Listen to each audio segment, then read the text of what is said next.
Green Ghosts and Goblins. I'm Lazyween, and I'm welcome back to more Lazyween. Or should I say my punishment? Because today we were checking out part of the 5 heroin horror collections. We're checking out the It miniseries.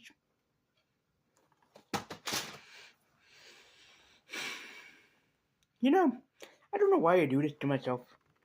I have a lot of friends that are fans of this miniseries or movie, whatever you want to call it. I don't like it.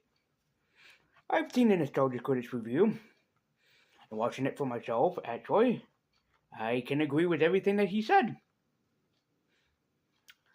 Then, a lot of my friends defend it, and that's fine. If you come into this review and you like this movie, that's fine.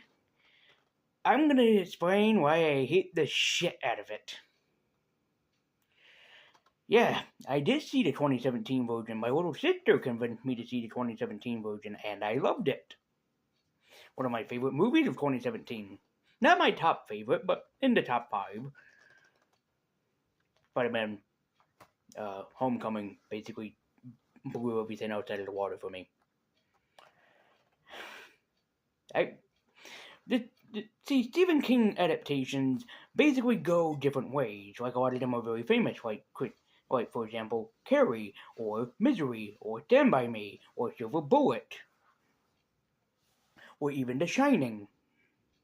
But then there are Stephen King adaptations that fall flat on their face. And this is one of them. I have no idea if Stephen King was involved with this miniseries or not, if he signed on for anything or not, overlooked anything or not. But compared to something like The Langoliers or Christine, this is one of the worst King adaptations. Why do I say that? Well, let's dive into Derry, Maine. Let's take a trip on up there, dive into the It miniseries from 1990, and see just how this series falls flat on its face.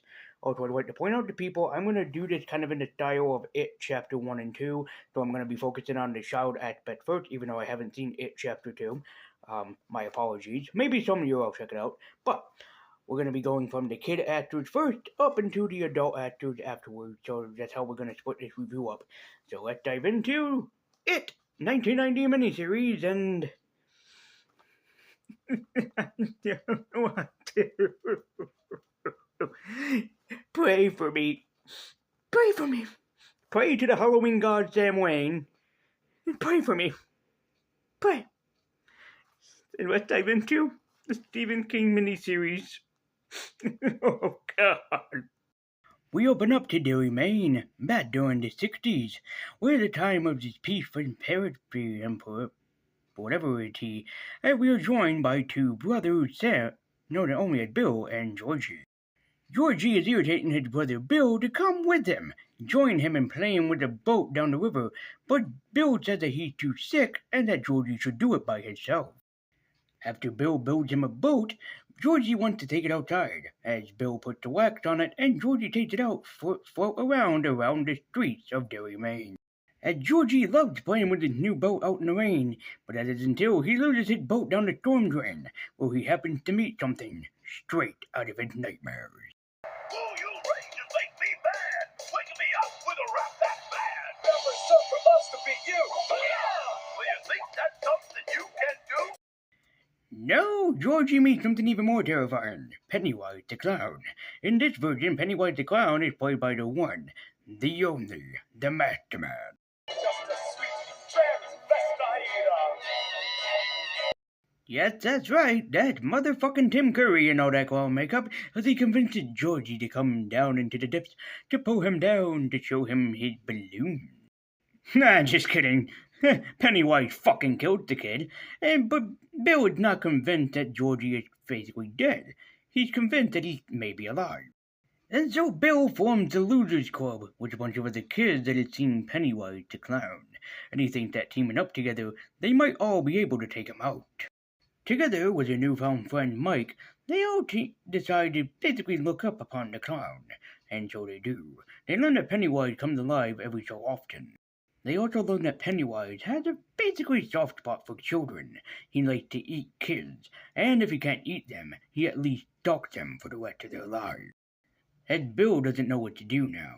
He still didn't know how to save Georgie. He thinks of a couple of options, but nothing at first comes true to fruition in his mind. So the kids decide to arm themselves with the teeth, because they're deciding on a couple of factors, but mostly Bill deciding only on one. There is a third option. There is? Yes, it involves murder. So they all make the plan to go down into the depths, down where they can find Pennywise the Clown, and finish the clown, once and for all. However, Henry Bowers is down there, and he kidnapped Stanley to carve his name into his chest because, well, he's kinda sick and twisted that way. But however, Stanley is saved by a bright light that comes out of somewhere, I suggest, and Henry Bowers is turned into Billy Joel for some reason. But before the kids can finally kill Pennywise, he pulls a prank on them, fooling them, tricking them, as they all have to be in a circle to not lose anyone. As Pennywise grabs Stanley, poor Stanley, and he holds him hostage as the kids have to figure out how to save Stanley from the evil, demented, twisted curry clown. As they end up using whatever the arsenal that they have with them, and Beth takes up a shot at Pennywise, basically breaking his skull and eliminating the light. But before she can finish him off, he does a somersault and then slips down into the grate where the kids will never probably see him ever again. And so the kids escape the sewers, but they will never forget this encounter. They'll never forget Pennywise, and they'll never forget the day that they took him out in Derry. 30 years later, and Pennywise is reformed. He finally has the power that he had lost before, hunting down a little girl and killing her in the process to gain back power. On the scene is Mike, much older, as he's convinced that Pennywise the Clown is back, but nobody, not even the police, believe him because he might be talking crazy. And so at a Chinese restaurant, the friends all reunite, and now they have to try to figure out how to take down Pennywise again, as they have done once when they were children. It's a wonderful moment filled with food, friends, happy memories, but of course, every occasion and every happy moment has to have a bad one. Which of course is fair enough because the friends realize that their fortune cookies are all haunted.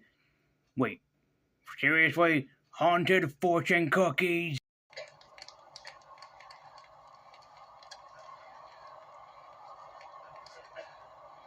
Gotta be fucking kidding. So after whatever the fuck that was, everybody's waiting for Stanley, and then balloons pop out of the refrigerator along with Stanley's head. I'm not sure exactly how to take this, but they try to play it off as this horror, but it comes off more hilarious.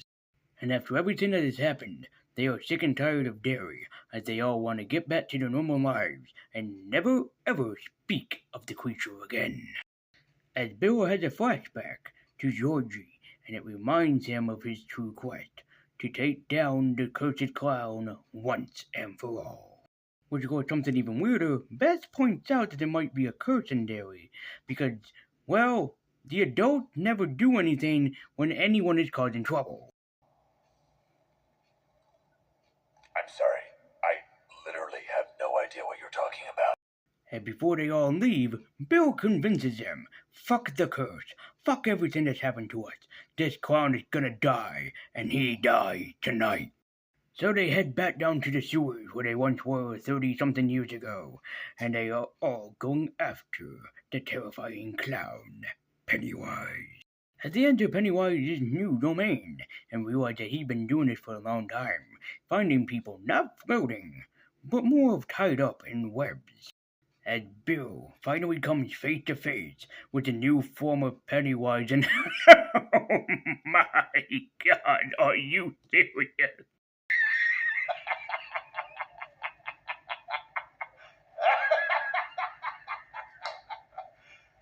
You serious? I'm sorry. So after coming to terms with Spider-Wise of all people, they decide to try to take down the big guy once and for all. but not before Budweiser blinds them by the light of its dummy, and captivating them, hypnotizing them to the point where they can't fight back. Everyone's captivated, except for Eddie, who manages to save the day by going up to Pennywise and remembering what he did to him when he was a kid and sprays him with his asthma inhaler. Meanwhile, Pennywise picks him up and holds him, and somehow this kills Eddie, and I'm not sure how. Wait a second. Nope, too late. As Beth grabbed one of the silver balls that they just had to use when they were younger, and she fires a shot which ends up killing the magnificent Spider-Wise. But not before putting the final blow into the creature, finally finishing him off once and for all, tearing him apart piece by piece so he can never come back. And so our miniseries ends with them saying their final farewell to Eddie as he sacrificed his brave life in order to save theirs, ending the series.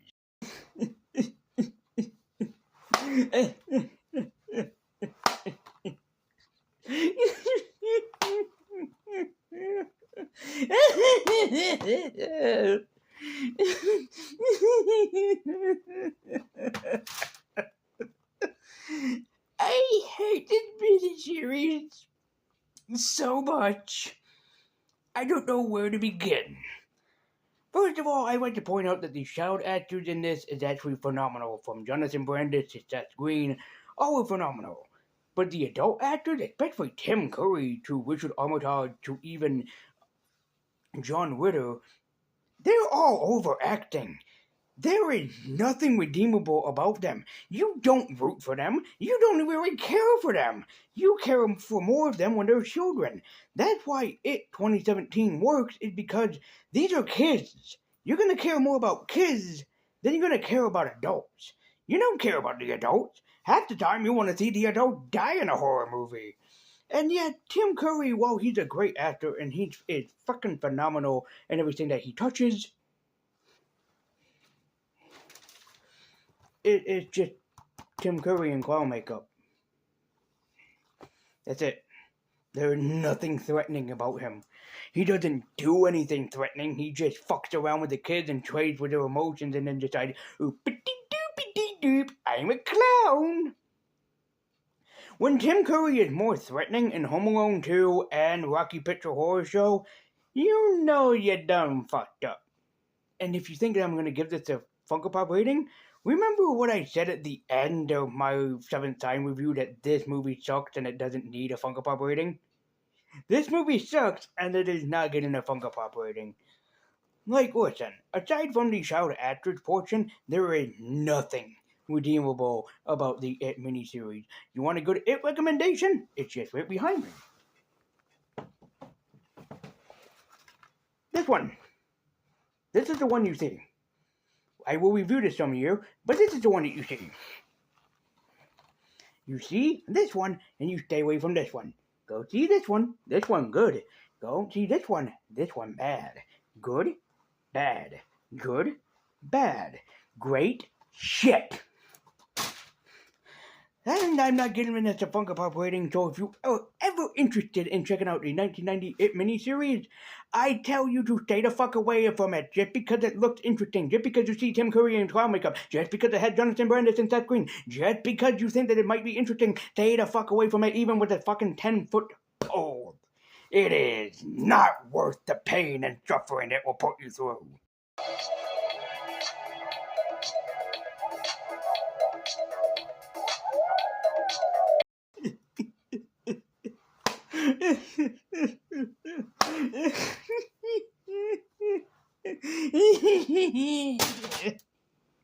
Dear God! I feel like I need to take 1,000 showers and brush my teeth about 1 billion times just to get the taste out of my mouth.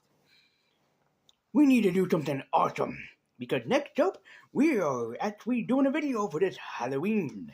It is the Lazy Universe 2025 Halloween Lazyween special. You try coming up with a better name. So how do we end this season off? I got it. Let's go back in the past to remember the history of one horror Marvel hero that had his roots starting in horror and long forgotten his roots. Because thank you guys so much for watching. Be sure to like, share, comment, subscribe. I believe you never have what nerdy keep you on. Be sure to also click that bell icon to be notified every single time we can upload. And also follow me at Twitter with the link in the description down below. Because for Halloween, my special is gonna be reviewing the Immortal Hulk.